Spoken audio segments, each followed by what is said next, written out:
Hello everyone, I'm Dr Dipti and today we'll discuss about pain physiology. So, pain is defined by unpleasant sensation. Pain is never been pleasant and it is aroused by the stimuli that damage innervated tissue. And it was defined by Sherrington as it is psychological adjunct of imperative and protective reflex. Pain is always a protective reflex and it comes from the Greek word poina, that means penalty or punishment. Penalty or punishment. Now, here, tissue destruction that is caused by either simple activity, suppose we are sitting for a long period of time, then also it occlude blood flow and that may produce pain. Or sometimes the patient may have spinal cord injury and that results in pain sensation, altered pain sensation. Okay, and so these are some of the examples of pain. Now, pain that is also known as nociception. What do you mean by nociception? Nociception means it is the neural process for detecting and processing noxious stimulus. Noxious means painful. Noxious stimulus. It is the neural process of detecting and processing noxious stimulus. Okay, and as we discussed, pain is a protective reflex, and it is associated with the emotional disturbances like withdrawal reflex, like autonomic changes. Emotional disturbances means we don't like anything if we have pain. Then, which are the benefits of pain? Because pain is a protective reflex, so it gives us warning about the threat. If any threat is there, that pain gives us warning. Then, second, it prevents further damage. If there is pain, we restrict the activity and further damage is prevented. Third, it is the signal that forces the person to take rest or to minimize the activity, and it forces the person to take treatment. If we don't have pain, we won't take any treatment. Now, types of pain, either it is superficial or deep pain. In superficial pain, there is involvement of superficial parts of the body like skin, subcutaneous tissues, etc. Whereas in deep pain, involvement of deep parts. Localization for the superficial pain, that is proper, whereas for deep pain that is not proper. Reflex withdrawal movement, we are withdrawing the hand if we have pain, that is possible for superficial pain, not for the deep pain or visceral pain. Autonomic changes are increase in the heart rate and blood pressure. That is found in superficial, whereas because of vagal stimulation, decrease heart rate and blood pressure. Now, which are the pain receptors? They are nociceptors or free nerve endings or naked nerve endings. Okay. Now, these nociceptors, they are located everywhere in our body, superficial layers of skin, in the deep tissue, and some of the structures, they are insensitive to pain. For example, which structures they are insensitive to pain? They are our liver parenchyma of liver and alveoli of lung. But liver capsule and pleura, parietal pleura particularly, they are very sensitive to pain. Okay.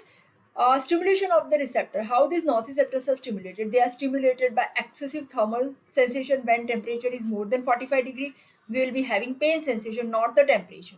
Mechanical stimuli, like if we have excessive pressure or tension on the nerve, if the nerve gets compressed by tumor or by a prolapse of the disc, then also there is pain. Chemical stimuli like release of histamine, kinin, prostaglandins, etc. Now, components, as we have discussed, superficial and deep pain, same way, fast and slow pain. Most of the time, superficial, that is fast one. So, superficial pain, or sorry, fast pain, that is fast means it starts within zero point 0.1 millisecond after the stimulation, whereas this is slow onset after 1 second. A superficial one, that is sharp, pricking, acute, and well localized. Well, whereas slow one, that is dull, chronic, and not properly localized. Nerve fibers for the superficial pain, they are A delta type of fiber, thin myelinated fibers. Whereas for slow pain, nerve fibers are C fibers, unmyelinated fibers. Localization, as we have discussed, withdrawal reflex is also present for the fast pain, not for the slow pain. Now, this is the pathway for the pain. As we all know that we have discussed, lateral spinothalamic tract carries sensation of the pain, you can see here, this is dorsal root ganglion, first order neuron. Okay, it ends in the substantia gelatinosa, from the second order neurons they arise, and they reach to opposite side lateral spinothalamic tract, and they reach to the thalamus ventral posterolateral nucleus of thalamus. Okay, now pathway for the fast pain, both of them they are carried out by spinothalamic, but for the fast pain they are A delta fibers, so this is known as neospinothalamic tract, whereas slow pain, that is paleospinothalamic tract. Fast pain, as we all know, A delta fibers are there. For slow pain, C fibers are there. In both of them, tract of Lejar is there, that is made up of first order neuron. For the fast pain, neurotransmitter is glutamic acid, whereas for the slow pain, neurotransmitter, that is substance P. Okay. Now, pathway we have already discussed. I am not going in detail. We have discussed in our lecture of ascending tract, so I am not going in detail of the pathway of pain sensation. Okay. This we have discussed first order, second order, third order neurons. Also, we have discussed this pain fibers. They give collaterals to the reticular formation. Reticular formation, it is a reticulum present in brain stem.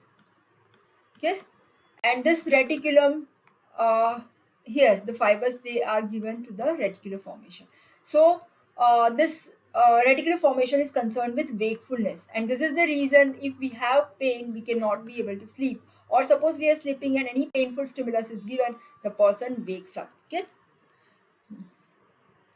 this we have already discussed. I am not going in detail.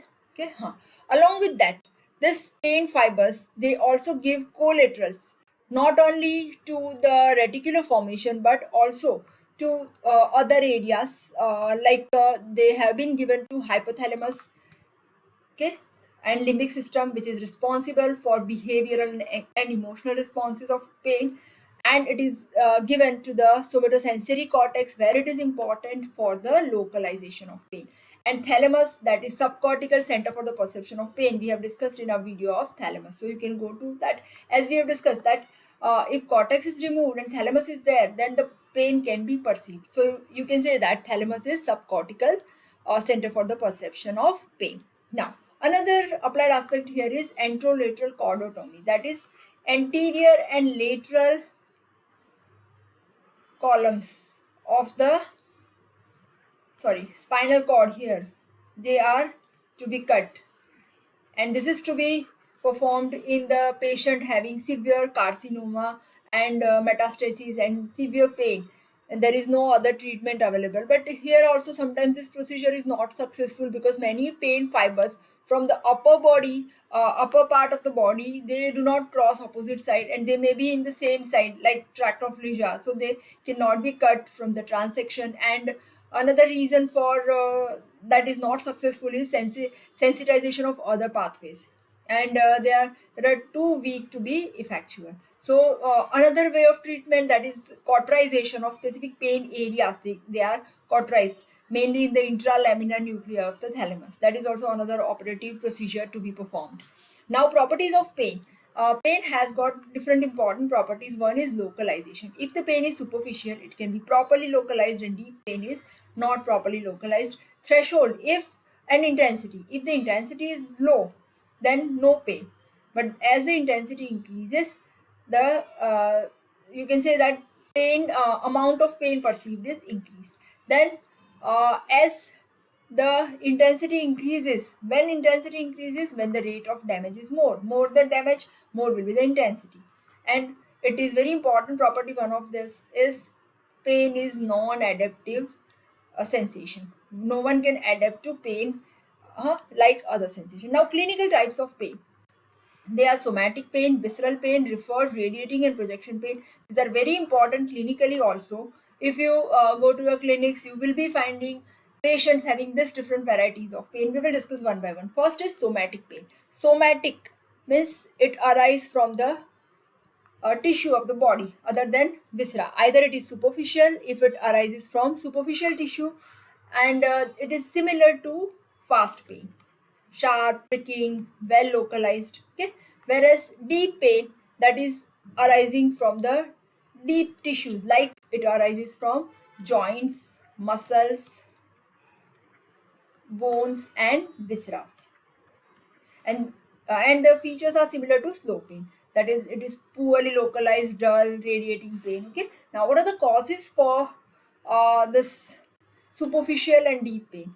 Superficial pain, that is causes a superficial injury or anything. But for deep pain, here one is injury. If there is either mechanical injury or chemical injury or thermal injury, that produces pain. One. Second is inflammation. Inflammatory reagents are released when there is inflammation. Inflammation means, very important word here, inflammation, that is tissue response to injury. This is the definition of inflammation, tissue response to injury. Whenever we have injury somewhere, whether it is physical or chemical or thermal, our tissue gives response. One of the response or of inflammation, that is pain. Inflammation has 5 signs. That is a different topic we will discuss in detail, like inflammation. Okay, then muscle spasm also produces deep pain. Muscle spasm. And ischemia also produces pain. So now ischemia, we will discuss in detail because you will come across this kind of pain in your clinics. Ischemic muscular pain. Here what happens? Because of ischemia and infarction, these are two terminologies. Ischemia means decreased blood flow to the tissue. And infarction means absence of blood flow. Infarction, that is no blood flow. Okay, so if there is ischemia, what happens? Suppose any muscle is or any tissue is not getting blood properly. One of the cause for the ischemia, that is atheroma formation. Suppose there is cholesterol plaque is formed, so this blood vessel is not flowing proper amount of blood. Okay, so now what happens? Because of ischemia, decreased blood flow. And if any muscle is not getting proper blood flow, muscle produces waste products whenever muscle contracts, and the waste products produced are Lewis P factor, okay, which consists of potassium, adenine nucleotides, and lactic acid. Normally, what happens? These are produced in normal muscle also, but because of the blood flow, these substances are removed. But if blood flow is deficient, what happens? These substances cannot be removed. And when this Lewis P factor gets accumulated, that results in pain. So one of the example of ischemic muscular pain is intermittent claudication. For example, suppose atherosclerosis of the blood vessel of limb is there.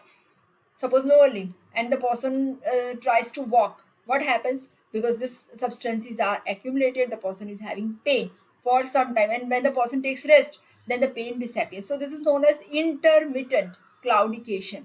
Okay, this is one of the example of ischemic muscular pain. Other is anginal pain. Here in angina, what happens? Coronaries, they get blocked.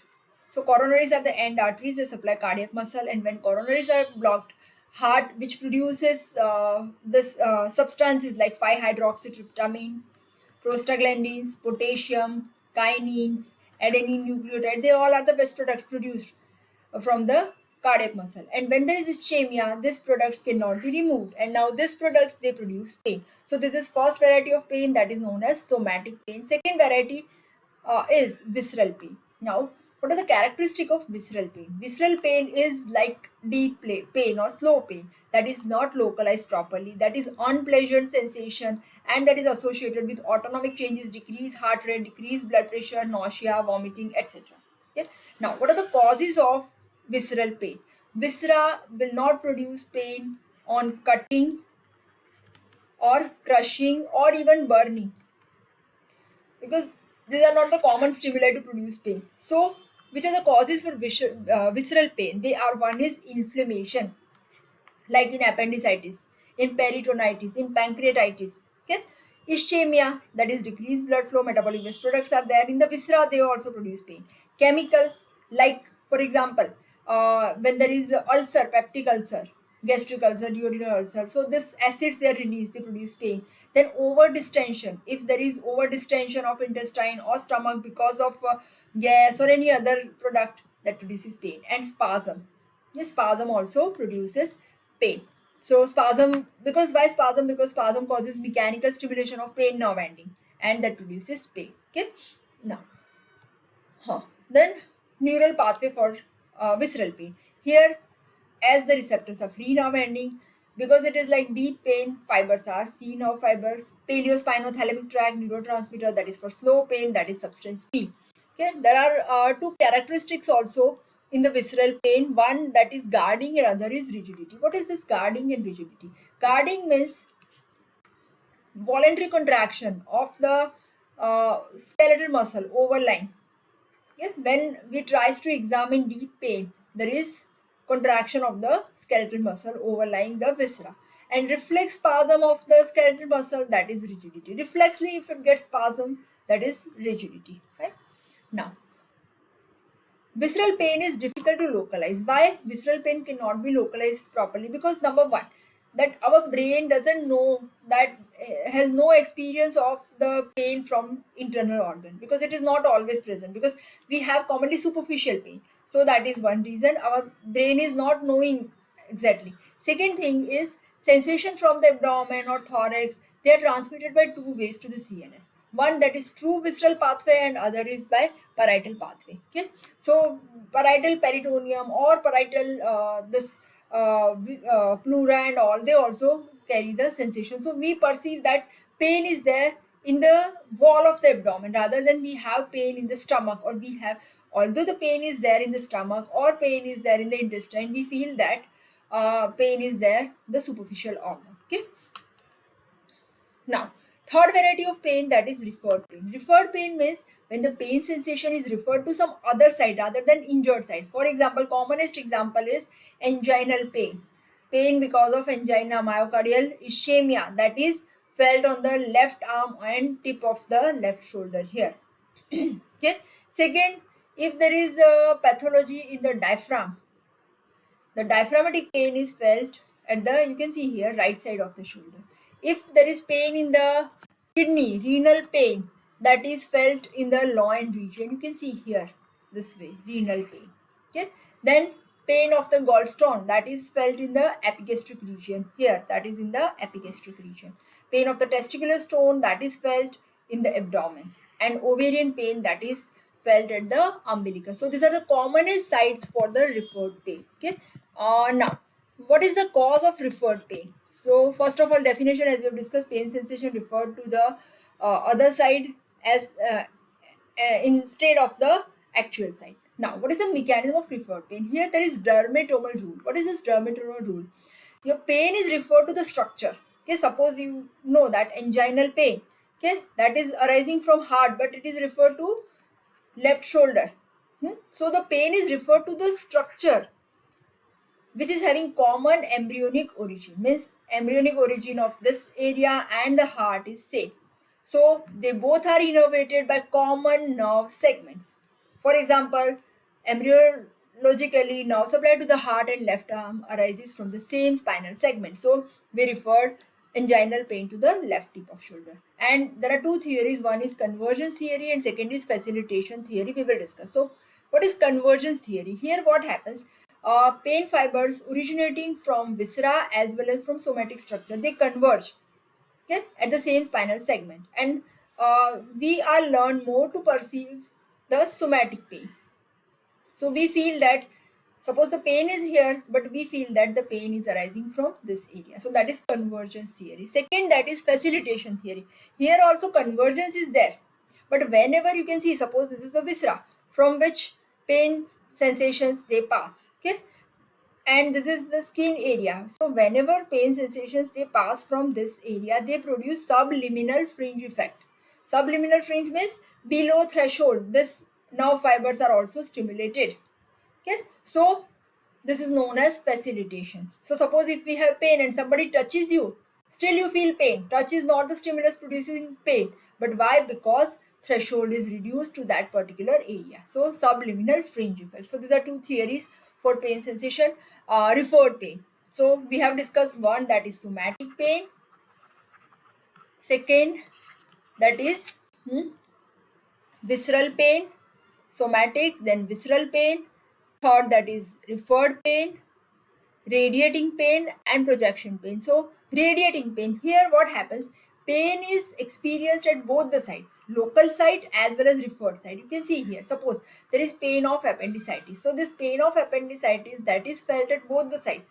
It arises from right iliac fossa, which is the actual site for the appendix, and it radiates to umbilical region. Okay, so this is a radiating pain, and that is because of pain impulses they pass first from the appendix through the visceral pain fibers, which are located in the sympathetic nerve bundles, and then into the spinal cord at T10 and T11 segment, and this pain is referred to the area which is around the umbilicus, and it is like aching and cramping type. Okay, so pain impulses, they originate from parietal peritoneum, uh, touches or it is adhered to the abdominal wall that causes radiating pain. Okay, and last one but not least, projection pain. What is this projection pain? First of all, what is law of projection? We in receptor topic, there is law of projection. So here what is it? Suppose your sensory receptors are stimulated, okay, and this is the pathway for any sensation. Okay, so here, when sensory fibers or when sensory pathway is stimulated anywhere, suppose we are stimulating here or we are stimulating here, we feel conscious sensation at the site of receptor. This is law of projection. Okay, so here, suppose in projection pain, what happens? There is phantom limb. Phantom limb means, suppose the patient is having limb amputation, so these receptors are not present. But whenever anywhere this pathway gets stimulated, person feels pain. Okay, at the site of amputated limb. So that this is known as projection pain, or this is known as phantom limb pain. Phantom, that is not existing limb. Okay, so law of projection is when any part of the sensory pathway is stimulated, sensation is felt at the site of receptor. Okay, so this is projection pain. So this is all about different varieties of pain, and pain sensation from the face, they are carried out by trigeminal nerve, that is fifth cranial nerve, which has got three divisions, and they carry ophthalmic, maxillary, and mandibular, and they carry fibers from this face, pain fibers from face. Trigeminal neuralgia, that is severe lancinating pain in the area of trigeminal nerve. Okay, so that is applied aspect regarding it. So this is all about pain physiology. In our next class, we will discuss about inhibition of pain or neural pathway for the inhibition of pain. If you wish to get all my PDF notes, they are available, and the that link for the same, that is given in the description box. Thank you so much.